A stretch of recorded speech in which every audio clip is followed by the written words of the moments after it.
Good morning, children. But now we will start the syllabus for the second term, and that is we'll start with the unit test syllabus. Unit test 2, which is going to be there in November, and the lessons which are going to be in the unit test 2 are, see, from the reader book we have 3 lessons.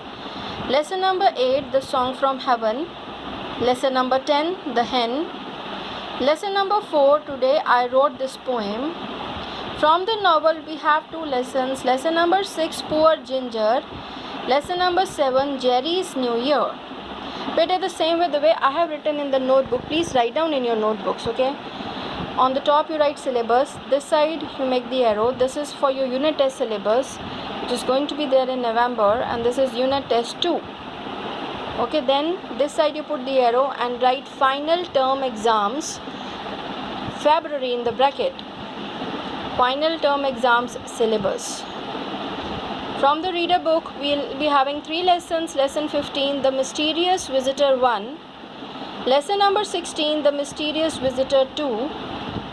Lesson number 18, the voice of conscience novel. We have 3 lessons. Hard times. Lesson number 8. Lesson number 9, the good gentleman and his grandson. Lesson number 10, my last home. So this will be there in your final term exams. You got it? So I'm going to put here this way the camera so that you can pause and write. Although I will even put this there in the WhatsApp groups, okay? So that you can note down properly. So but let's start with the very first lesson. Lesson number 8, the song from heaven. You got? So let's start. We are going to start from the book, the song from heaven. So let's close the notebook and let's come here. Yes. On the top right, unit test 2. Although this is second term and we are having unit test 2, the very first lesson is lesson number 8. The song from heaven. But let's go through the pictures which are given over there. See, one girl is there over there dancing. Christmas tree is there. This side we have father. 2 ladies are there. One small baby is there sleeping. On the next page we have a very colorful picture. See this side. Very beautiful picture where the children, they are dancing. Seems to be even singing. Oh, even the people around them, they are also singing and dancing. Seems to be, see. Full good joyful environment over there. So let's see what is there in the lesson. The name of the lesson is telling something. This song from heaven. Something godly thing over there. So let's see. But at this side they have written something very important to listen about the lesson. The song was originally written in German as Stille Nacht, Heilige Nacht. Since then, the song has been translated into more than 140 languages. The paper on which Father Moore wrote the verses in German still exists. Okay, still exists and is displayed in Selberg Museum. In 2011, the United Nations Educational, Scientific and Cultural Organization, UNESCO, the full form of UNESCO, United Nations Educational, Scientific and Cultural Organization, declared this song as intangible cultural heritage. Better see the meaning of intangible. Intangible, that which does not have a bodily form and so cannot be touched, but this is considered as cultural heritage. Although not bodily form, it's not a building or something, but this is considered as that it is so very important. So let's read the lesson and let's find out why this song is so important. In a small village in Austria, a priest was inspired to write a simple Christmas poem. The place is Austria. Let's underline that. And a priest, a person, the one who teaches about the religious thing. A priest was inspired to write a simple Christmas poem. He was so inspired that he started writing a Christmas poem. The poem became a song and the song became a carol and eventually spread all over the world. Just imagine that period of time. There was no mobile that could be spread, the things could be spread easily from one place to another. in seconds. Nowadays you can see the news in seconds. That time that song, poem became a song, then song became a carol, and then gradually, slowly and slowly, it spread all over the world. Read about how a few lines penned with devotion brought joy to millions of people. How the people, they started feeling so joyous, so happy to listen to those lines, and became the most famous Christmas song in the world. So let's read something about it. Father Joseph Moore sat in his study preparing for his special Christmas service. But this is the character Father Joseph Moore. He was sitting over there in his study. Study means a place where he used to read books or write something about, preparing for a special Christmas service. That day was the Christmas day, and for that Christmas service, people, they were supposed to come in the evening, and he wrote something. The year was 1818. Keep in mind 1818, that period of time, how the poem became a song, then song became a carol, then how it spread all over the world. Christmas Eve, the air was particularly festive, joyous, everyone was so happy. Father Moore opened his Bible to prepare his sermon speech, which he was supposed to give, in the evening mass, and read about the special night when an extraordinary baby was born to ordinary parents in a little manger. But then now he started reading the things from Bible to prepare his speech, and he read about that very special night when extraordinary baby was born to ordinary parents in little manger. Manger is a place, see, manger, a box in a stable or barn from which horses or cattle feed. You know that, you are aware of, most of the time when you're seeing the cattle competitions in the school, you have noticed the children, the way they used to make the crib, they used to make the manger over there where Jesus Christ was born. So he started thinking, Father Moore started thinking of, that full place and that night. Just as he had finished reading the story, he heard a knock. A peasant woman stood at the door. While he was just listening and thinking about Bible, Jesus Christ, baby Jesus, and he started thinking about the manger, the place where he was born. Manger is a place, you have read, a box, where the horses and the other cattle, they used to eat. And how this baby was born in little manger over there in that small place. And when he just finished the reading of the story, he heard a knock. And who was there? A peasant, a farmer. This time a woman, a peasant woman stood at the door. Peasant means a farmer, the farmer lady. What can I do for you? Father Moore asked. It's not for me, Father, said the woman, but for a baby born a while ago to some peasants. She told, because Father asked, what can I do for you? She told, not for me, but for a baby born a while ago. Now only a baby a while ago was born to some peasants, one of the farmers. The parents are keen that you see the child and bless it. And the parents really sent me so that I can call you, so that you can give the blessings to their child. Father, I have come to take you there. And the lady started requesting him. Father Moore was taken by surprise because he was just reading about the Jesus, the baby Jesus, and he heard the news now. He just got the news of a baby born. So it was a surprise for him. Surely it could not be a coincidence that he received news of this baby just when he was reading about birth of Christ. So this was really a coincidence only, or surely it could not be a coincidence, means there must be a connection. So let's see. Of course, Father Moore said to the woman. When Father Moore reached the peasant's hut, he saw a young mother cradling her infant lovingly.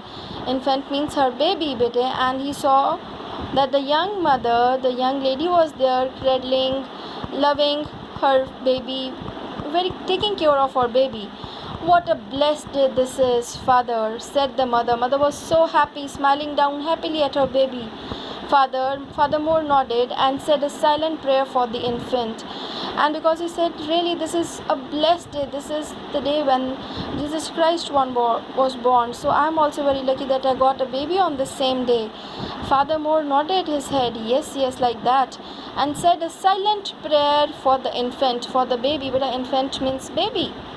On his way back home, Father Moore kept replaying the events of the evening in his mind. Father Moore, while coming back to home, started replaying the things over there, replaying the events, started recalling the things. He could not forget the scene of the infant lying in his mother's arms. He was not able to forget that scene, small baby in the mother's arm. All around him, preparations were underway for the midnight mass as the village celebrated the birth of Christ. Now, the midnight mass was about to be there. The people, they used to gather to listen to the priest, listen to the father about the birth of Jesus Christ. Now, later that night, Father Moore decided to write down what had happened in his diary. What all happened, he wanted to write in his diary. Later that night, Father Moore decided to write down what had happened in his diary. He wanted to write that. As he started writing, the words seemed to have the will of their own, and he started having this kind of feeling that although he was writing, but he started feeling the words seemed to have their own will to be there. Quite naturally, his lines flowed into beautiful verses. He started writing something, but it seems to be started converting into that, because of the flow, the influence, the spell of of Christmas that day. When he finally stopped, Father Moore found that he had composed a poem. And when he stopped writing, he found that whatever he has written, he has composed a poem. The next morning, it was like a magic for him. He wanted to tell you that although he didn't plan to write a poem, but the words seemed to have the will of their own, and he wrote that it seems that the words were coming this way only from in his mind. The next morning on Christmas Day, the music teacher of the village school, Franz Xaver Gruber, came to visit Father Moore. So this is the new character. This is music teacher Franz Xaver Gruber came to visit Father Moore. When he read the poem, he took out his guitar and composed a tune to match the words. But when he read the poem, because the poem was there, when he read, he took out his guitar and composed the tune. The poem thus transformed into a lovely song. So this way the poem transformed into a lovely song. Father Moore and Franz Gruber decided to sing the song at church. So they decided that they are going to sing. They sang to the accompaniment of Franz Gruber's guitar as the church organ was out of the order. The church organ, you must have seen the church organ. It's a piano-like musical instrument, the big one, a piano-like musical instrument played in a church. The black one, most of the time you can see in the films they used to show that a piano-like big one, and having here this way, the big one, black color one. So that church organ was out of order. So it was out of order, but they both sang with only the guitar of that music teacher. The congregation, the group of people gathered in the church, the congregation at the church loved the new song. They hummed along and were deeply moved by the words. Hummed means they also started singing along with them, and the words were deeply moved by the words, and they were really inspired by the words. The song had begun to spread its magic, and that really started spreading the magic. A few days later, an organ builder from another village came to repair the church organ. "It is fine now," he told Franz Gruber. "Please play a tune and check." He told that music teacher to play the tune and check that is it okay or not. Franz Gruber began to play the new song, and he started playing that same song. The organ builder stood wrapped with awe, totally engrossed, totally, spellbound, because the song was so touching. As the musical notes washed over him, his heart filled with joy, and the moment he heard that note, it was really like a spell on him, like a magic. "I have never heard this song before. Can I learn it?" He asked from them. "Can I learn it?" asked the organ builder. "My friends and neighbors would love to hear it." Franz Gruber agreed, and that's how the song took its first step outside the tiny village where it was born. So that was the first time from the village, it started going out. The organ builder gathered the children of his village and taught them the song. They called it Song from Heaven, and there the children, they gave it the name Song from Heaven. That seems to be like, relating to God. And soon it became popular in several neighboring villages as well. So this way it started spreading. In time, the song reached the lips of the most wonderful singers, the Stresser children of Zerateral Valley. And really the wonderful singers, the family known as the Stresser children. And when they reached them, everyone agreed that the children Caroline, Joseph, Andreas and Emily sang like angels. They were having such a good voice, melodious voice. They were often called to sing at local events, though little Emily was so young that he could barely pronounce the words of the song. Their parents were glove makers, and their parents were glove makers. They used to make the gloves. Every year in spring, the family traveled northward to Leipzig to sell their wares at the annual trade fair. They used to sell, they used to go to Leipzig, one place over there, to sell their things, their gloves, to the annual trade fair over there. Leipzig was a large, busy city, and the children often felt lost and uncomfortable in the crowded place. Sometimes, the people, when you're going to some new place, you feel like lonely over there. You're not familiar with the people, and mostly when you're going to the big cities. So even the children also, they felt like that. They used to feel lost, alone and uncomfortable. That year, because in their own village everyone recognized them, everyone used to call them, used to tell them to sing, used to tell them to be happy. But in a big city, nobody used to know each other, so they used to feel very uncomfortable in that crowded place. That year, when they were feeling particularly, I'll put a clip over there, otherwise this is going to disturb us. When they were feeling, better 1 minute, yes, wait, this way, particularly homesick. That year when they used to feel particularly homesick, Caroline Stresser suggested, I know what will lift our spirits and how we will feel better. This way, that child told Caroline, I know what will lift our spirits, what is going to make us happy. Let's sing. Yes, let's, agreed the others. All the other children also, they agreed.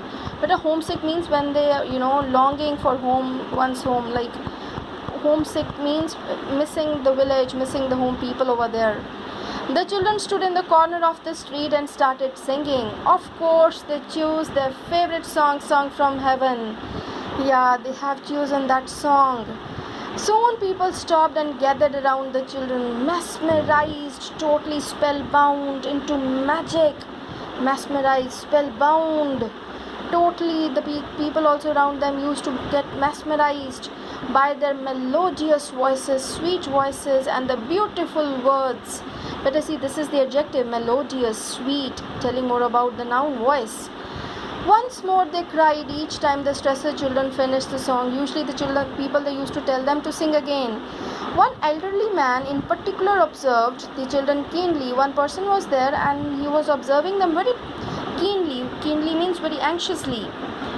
When they had finished, he walked up to them and he came to them. What an enchanting performance. Enchanting means beautiful, spellbound type of performance that really everyone was mesmerized into that, totally, involved in the song. What voices, he said, shaking their hands. What voices. This way, he started appreciating what voices, my God, this way. Thank you, sir. I am Director General of Music. Then he introduced himself. I am the Director General of Music in the Kingdom of Saxony. We have a concert this evening. All of you must attend. I will talk to your parents, he said. He told that there is a concert and I want you to come over there and I'll talk to your parents. We would love to, and the children exclaimed, delighted at being given this opportunity, and they were very excited that they'll get a chance to go to a concert.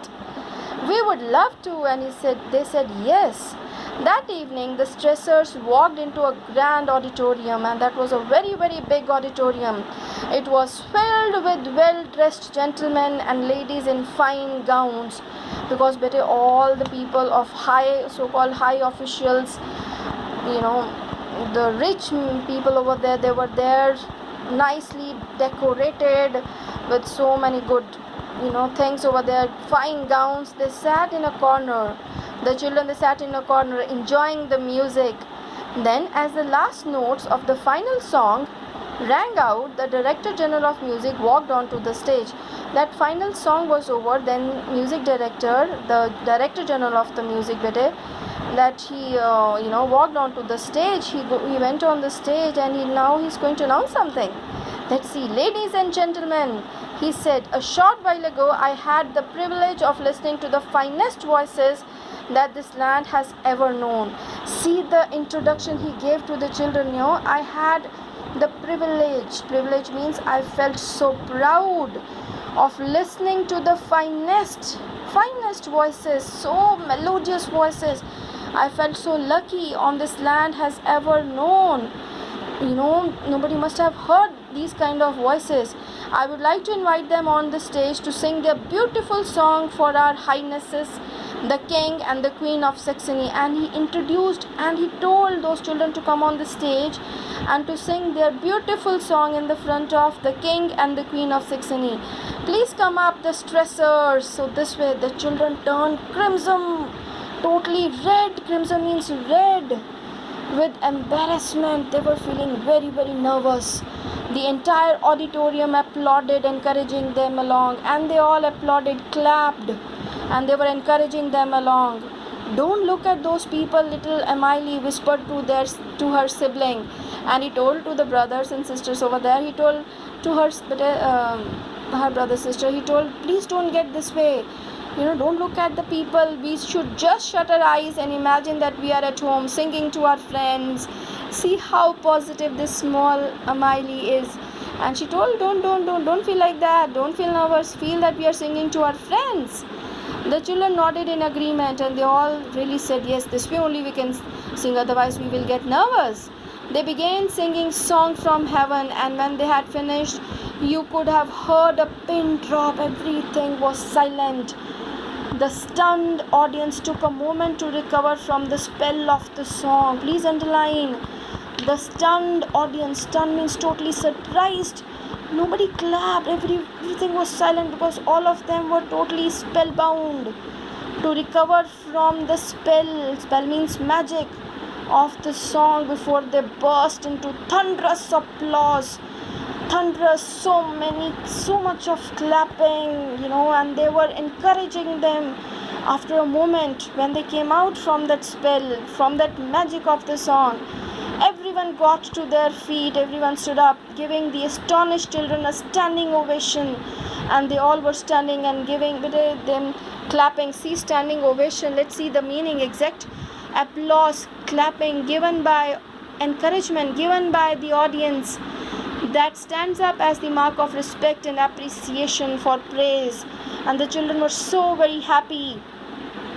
Just then a uniformed man walked up to the children with a message.